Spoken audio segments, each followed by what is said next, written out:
مرحبا أحبابنا، كيفكن؟ شو أخباركن؟ يا رب الكل يكون بألف خير. هلا بعدني فايتة على المطبخ، اليوم فايتة شوي مبكرة. عندي حمص نقعتن من قبل بيوم، نقعتن مع شوية بيكربونات الصودا، غسلتن كتير منيح. هلا بدي أغمرهم بالمي وحطهم على النار للسلق. خلينا نشوف شو بدنا نعمل أكل اليوم، شو بدنا نعمل تشكيلة على سفرتنا الرمضانية.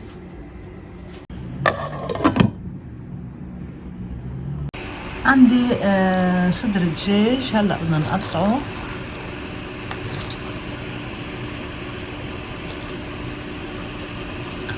رح ناخد شرحات بهالطريقة هيدي.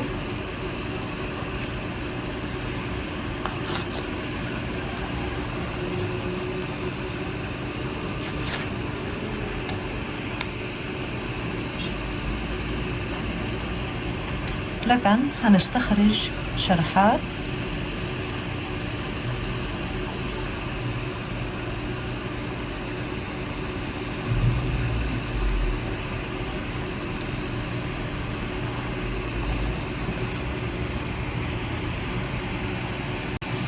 من بعد ما شرحت الدجاج اللي عنا سفين دجاج. هلا راح احط على الفلفل الاسود، عندي تقريبا ملعقة طعام ونص صغيرة من الفلفل الاسود. راح اضيف لهم الملح اكيد على ذوقكم. هلا بدنا نتبل الدجاج اللي عنا، رشة من الميلتين، رشة بسيطة.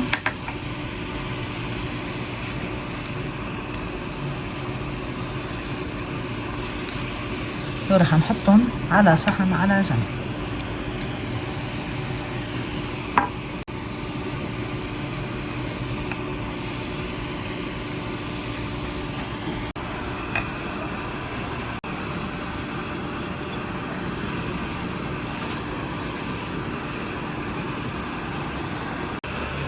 الدجاج اللي عنا تبلناهم، حنعمل هلا اطيب دجاج مطفى. بمقلة حاطة 4 ملاعق طعام من الزيت النباتي، رح اضيف لهم ملعقة طعام كبيرة، يعني تقريبا ملعقة طعام ونص من الزبدة.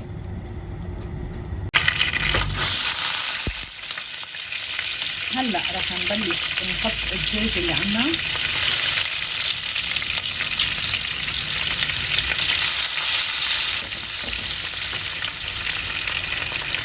كل القطع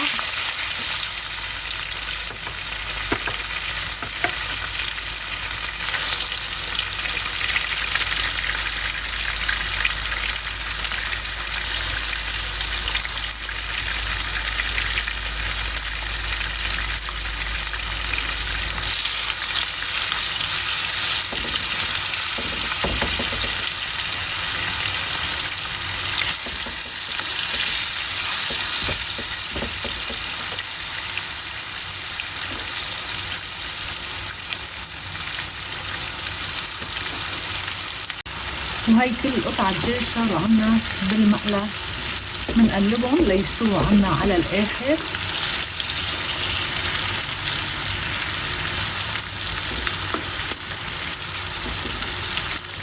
نحن التوابل اللي حطيناها كتير بسيطة، فلفل اسود وملح، والتقلية كانت بالزيت النباتي والزبدة، بس حتشموا ريحة كتير طيبة لما بتقلوا الدجاج، خاصة إذا استعملتوا نوعية طيبة من الزبدة.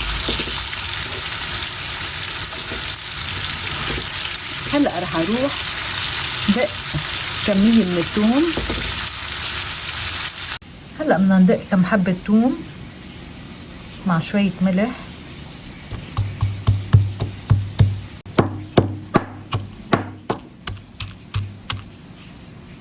هلأ رح نضيف للتومات اللي عنا عصير ليمونتين حامض، ورح نروح نطفي فيهم الدجاج اللي عنا. الدجاج اللي عنا مثل ما شايفين استوى، قليناه. هلا رح نطفيه بالثوم والحامض.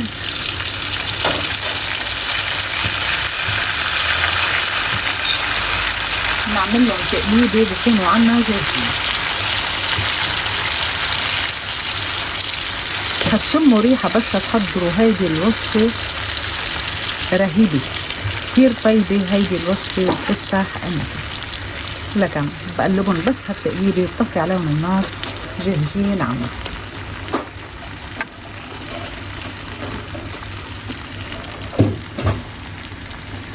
من كم يوم عملت كبة نية وشلت من التحويجة يلي جهزتها. عادة بشيل من التحويجة، هيدي التحويجة بتضلها بالبراد لأسبوع ما بيصير لها شي، فأنا لما بسويها خاصة برمضان بشيل منها مشان ما كل مرة حضر التحويجة تكون عندي جاهزة. كنت حطيتها بكاسة ومغسلتها. هلأ رجعت جبت لحمة طازة، رح ندعك اللحمة. بس أول شي عم برجع البرغل ناشف عندي بشوية زيت زيتون بفركه بهالطريقة لحتى يرجع يترطب عنا. وهلا رح اضيف اللحمة وادعكها. بس قبل رح اشيل من هالتحويجة وحط على الطبق اللي بدي احط فيه الفرايك.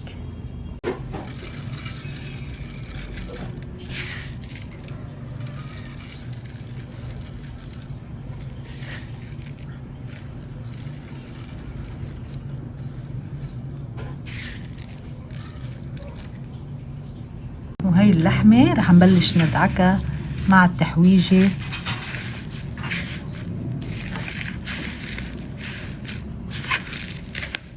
هيدي تعتبر زينة تنحط على السفر اللبنانية، الكبة النية بهالطريقة هي.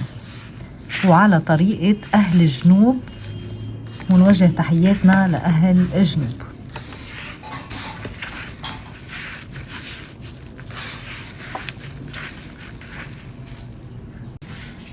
رح احط كمان شوية زيت زيتون بتطلع أطيب وألذ. ورح نكفي دعاك وهياها جاهزة عنا أطيب كبة.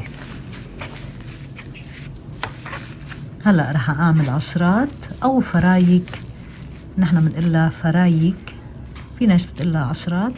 بهالشكل هيدا نبلش نصف على طبق تقديم.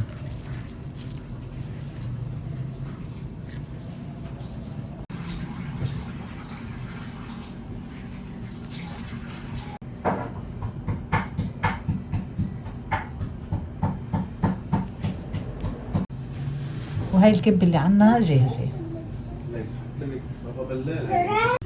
هلا بدنا نحضر الشوربة. عندي نص صدر دجاج راح اغمره بالمي، اكيد منظفته قبل. نولع النار.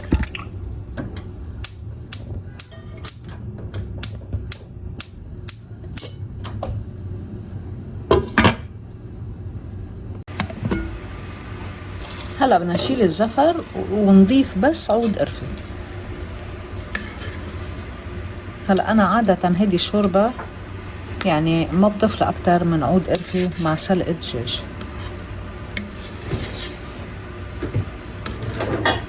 رح احط عود القرفة واترك الدجاج يستوي عنا على الاخر.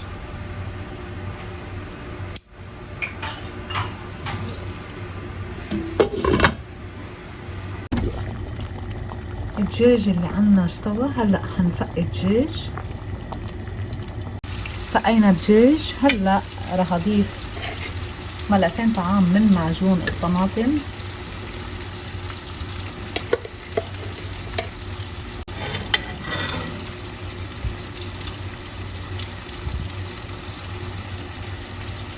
رح نضيف ربع ملعقة طعام صغيرة من السبع بهارات، مثلها من القرفة، رشة فلفل اسود. هلا بننتظر ليتسبك عندي الصوص، تذوب عندي معجون الطماطم. هلا رح نحط الملح على ذوقكم. هنضيف الشعيرية. فيكم تضيفوا شعيرية او رز، بس انا بفضل هيدي الشوربة بالشعيرية، بتطلع كتير طيبة. وفينا نقلي الشعيرية بشوية زيت، بس انا حطيتها هيك كمان تطلع صحية افضل ما نقليها بالزيت. يعني في شغلات عم منزعبر فيها، منحط زبدة وزيت، وفي شغلات بنخفف بنعدل يعني بأكلاتنا. هلا بس تستوي الشعرية بتكون عنا شوربة جاهزة. الشوربة اللي عنا جاهزة للسكن. هلا بدي اعمل اطيب رز. عندي ملعقة طعام بقدونس مفروم، بصلة كتير صغيرة مثل ما شايفين، رح افرمها كتير ناعم كمان، وعندي تقريبا 150 جرام من اللحم المفروم، يعني بزيادة هالقد. فينا نعمل اقل كمان، فينا نعمل اكيد اكتر.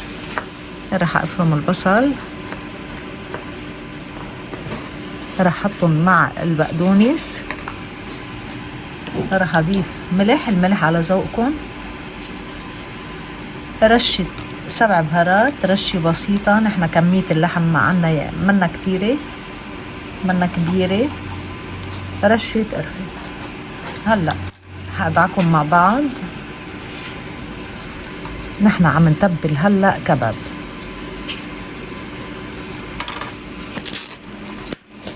اللحمة اللي عنا رح ادعكها مع البقدونس والبصل.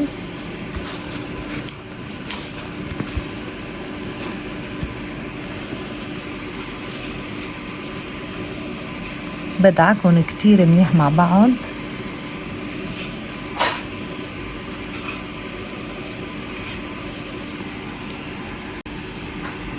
وهي دعكنا الكباب كتير منيح. هلأ رح اشكل كرات. انتو بتحددوا الحجم، ما ضروري تكون كرات كبيرة، كل ما كانت صغيرة كل ما كان منظرها اجمل. لكن رح اشكلهم لكرات.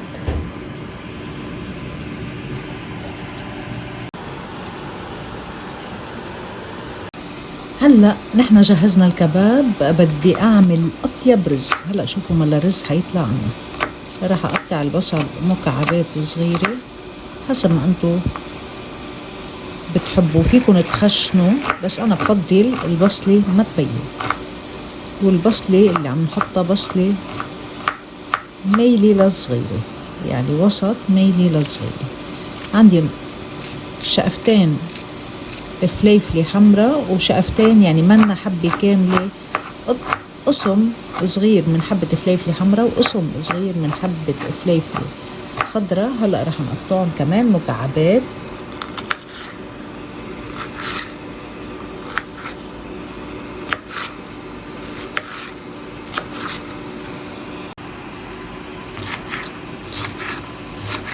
رح نقطعهم بهالحجم هيدا. ما بدي حبة الفليفلة تدوب على الاخر، بدي اياها تضل مبينة، تكون مستوية وتضل مبينة لحتى يطلع شكل الرز عنا مرتب. هلا بالطنجرة اللي حنفلفل فيها الرز رح احط شوية زيت نباتي، ولع على النار.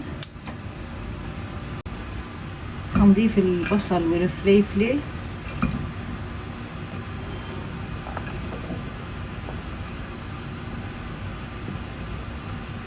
نعمل لهم تقليبة بالزيت.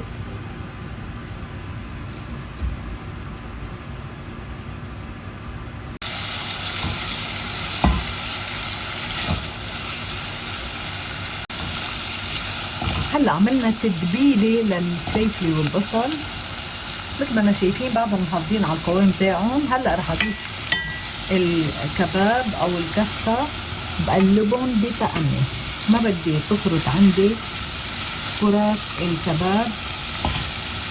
هلا بعد شوي رح اقلبهم لحتى يتماسكوا اول شي من اول ما طرف محل اللي متعرضين فيه للنار.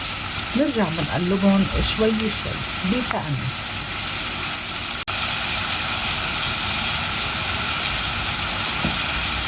رح اقلبهم بهالطريقة.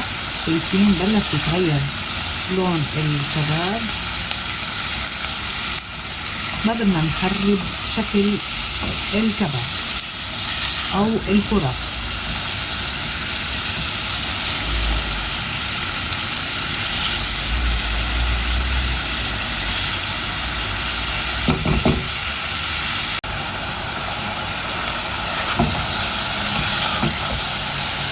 هلا تماسكوا عندي كرات الكفتة او الكباب، صار فينا نقلبهم مثل ما بدنا.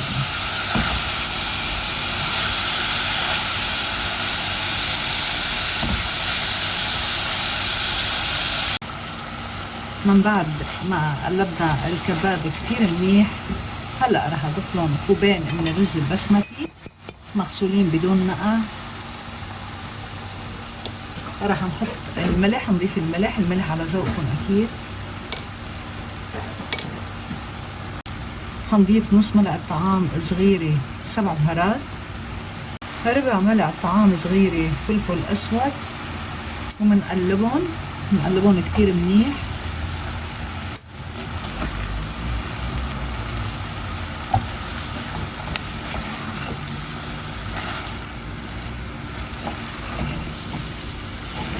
وبنرجع منضيف لهم 3 أكواب من المي. أطيب رز حتحصلوا عليه، رز كتير مميز، يعني حبيت غير لأنه كل يوم رز برمضان، فحبيت هلأ كل فترة أو كل يوم تقريبا منقدم شي مميز نحطه على الطاولة. هلأ بدنا نضيف المي،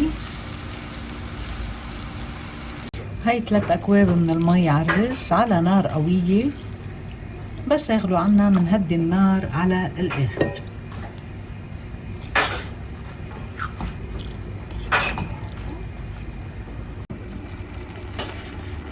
بس تنشف مية الرز بيكون عنا الرز جاهز. وهي أطيب رز جاهز، عنا نشفت مية الرز وهلأ صار عنا جاهز للسكت. الحمص اللي عنا استوى، هلا بدنا نعمل أطيب صينية فتة. هلا نحنا مجهزين اللبن، جهزت اللبن الرائب، رح اضيف لهم 3 حبات ثوم مدقوقين، رح اضيف لهم الملح على ذوقكم، شوية طحينة تقريبا 2 ملعقتين طعام، وبخفقهم، وهيك بنكون جهزنا اللبن اللي عنا. بخفقهم كتير منيح.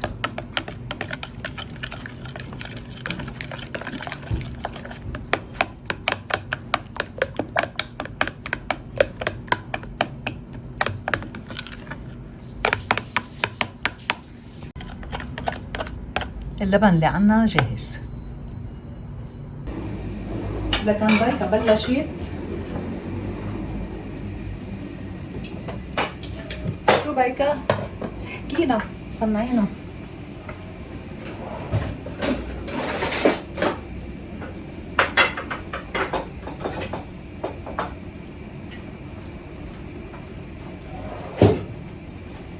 هاي الحمص اللي عنا رح حطه بالصينية مستوي. الحمص اللي عنا هلا رح اقرب الكاميرا لنتبل الفتة عن قريب. لكن قربنا الكاميرا على الفتة، رح احط ثوم، رح نقطع قطعة زبدة كمان بتعطينا نكهة للحمص، وهلا رح اهرس الحمص وبخلطهم مع التومات وبخلي الزبدة تذوب معهم، بتعطينا نكهة للحمص.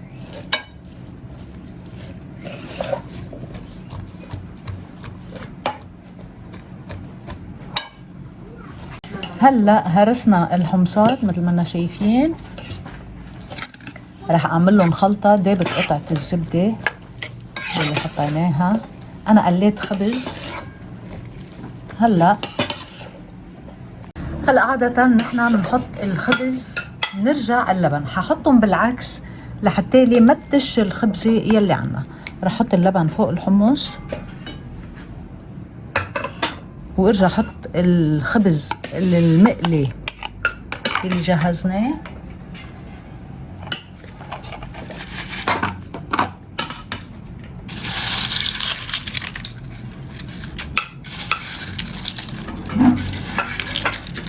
هيك بيضلوا عنا الخبز مقرمش. هيدي استثنائيا انا بتبع هالطريقة برمضان، لانه اذا حطينا الخبز من تحت بتش وما بعود يقرمش عنا وما بتعود عنا الفتة طيبة. هلا بدنا نجهز الطشة للفتة اللي عنا. حاطة لوز مشرح وكم حبة كاجو مع زبدة، بدي اقليهم بالزبدة ونحطهم فوق الفتة.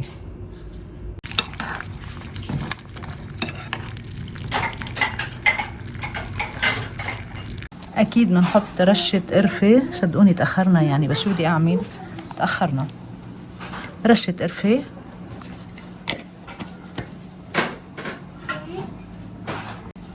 وهي الطشة مع المكسرات، وهي أطيب فتة جاهزة عنا.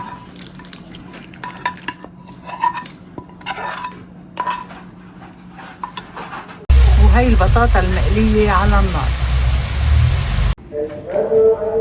مثل ما انا شايفين تأخرنا اليوم، أكلنا ضرب يا مايا.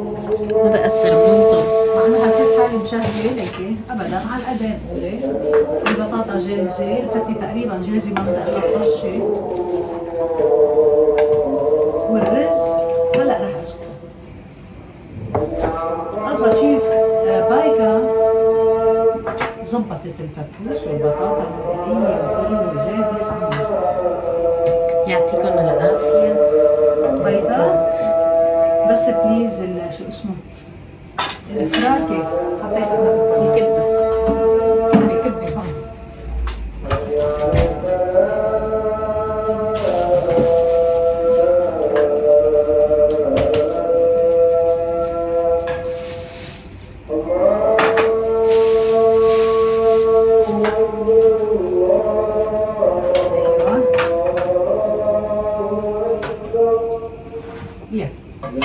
هاي الرز اللي عنا ما شاء الله، رز بيشهي قلب، كتير طيب. هيدا الرز ضروري تجربوه بهالطريقة، كله نكهات.